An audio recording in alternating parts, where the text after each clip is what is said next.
নমস্কাৰ আপোনালোকে চাই আছে ক্ৰিকেট গুৰু আছাম ইউটিউব চেনেল। নামিবিয়া আৰু অসমৰ মাজত হৈ থকা এদিনীয়া সিৰিজত অসমে সমতা স্থাপন কৰিবলৈ সক্ষম হৈছে। 1-1ত সমতা স্থাপন কৰিছে। যিখন দ্বিতীয় এদিনীয়া হৈছিল তাত অসমে জয়লাভ কৰিবলৈ সক্ষম হৈছে, অতি সুন্দৰভাৱে জয়লাভ কৰিছে।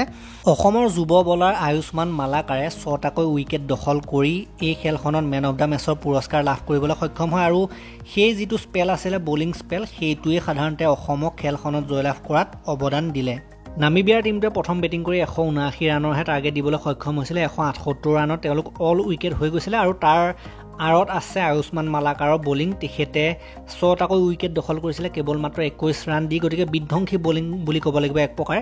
গতিকে তেওঁলোকৰ যদি আপোনালোকে সৰ্বাধিক স্ক'ৰ চাই 47 ৰান আৰু 61 ৰান স্মিথে কৰিছিলে 61 আৰু লগতে ফ্ৰাইলিংকে 47, বাকী তেনেকুৱা বিশেষ ৰান নাই। আৰু অসমৰ চাওক মৃন্ময় দত্তই 1টা, সেনগুপ্তাই 1টা, লহকৰে 1টা আৰু মালাকাৰে 6টা উইকেট দখল কৰা আমি দেখিবলৈ পাইছিলোঁ আৰু ৰাহুল সিঙে 1টা। বাকী যিটো ৰান চেছ সেইটোত কিন্তু অসমৰ যথেষ্ট কঠিনতাৰ সন্মুখীন হ'বলগীয়া হৈছিলে, কাৰণ অসমেও 7টা উইকেটৰ লোকচানতহে এইটো টাৰ্গেট প্ৰাপ্ত কৰিবলৈ সক্ষম হ'ল। ইমান কষ্ট হ'ব নালাগিছিলে, কিন্তু যথেষ্টকেইটা উইকেট গ'ল, যিটো নেকি ভাল দিশ নহয় অসমৰ বেটিঙৰ কাৰণে। অসমে 45.2 অভাৰত এইটো প্ৰাপ্ত কৰিলে।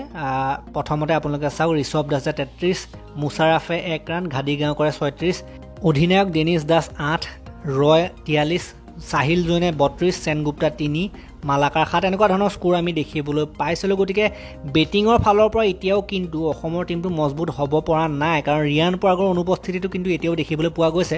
নতুবা এইখন খেল জিকিবলৈ যথেষ্ট কষ্ট হ'বলগীয়া হ'ল লাষ্টত, কাৰণ 7টা উইকেট গুচি গ'ল, সেইফালে বলাৰ আহিলেগৈ। যি কি নহওক চিৰিজত সমতা স্থাপন হ'ল যেতিয়া বাকীকেইখনো গুৰুত্ব সহকাৰে খেলিব লাগিব, আৰু যিহেতু 2খন জিকিব লাগিব তেতিয়া সাধাৰণতে 3-2ত চিৰিজটো দখল কৰিব পাৰিব। গতিকে মেক্সিমাম 3খনটো জিকিবই লাগিব। গতিকে আৰু খেল বহুত বাকী আছে, এতিয়াও বহুত এফৰ্ট দিব লাগিব। গতিকে আমি আশা কৰিছোঁ যে এইটো চিৰিজ জিকি আহিব। গতিকে এই যিখন খেলবিলাক ক'ত দিছে তাৰ আপোনালোকে কথা সুধি আছে। ফেন কোড এপটোৰ জৰিয়তে আপোনালোকে লাইভ চাব পাৰিব। ফেন কোডতো জানে আপোনালোকে যে পইচা ভৰি চাবলগীয়া হয়। যি কি নহওক এই ভিডিঅ'টো মই ইমানটা সমাপ্ত কৰিলোঁ। ভাল লাগিলে যদি লাইক কৰিব, শ্বেয়াৰ কৰিব, চেনেলটোলৈ নতুনকৈ আহিছে যদি ছাবস্ক্ৰাইব কৰি ঘণ্টাটো দবাই থৈ যাবলৈ নাপাহৰিব। আৰু নতুন ভিডিঅ' লৈ অনাৰ প্ৰতিশ্ৰুতি আমি বিদায় মাগিছোঁ। ধন্যবাদ।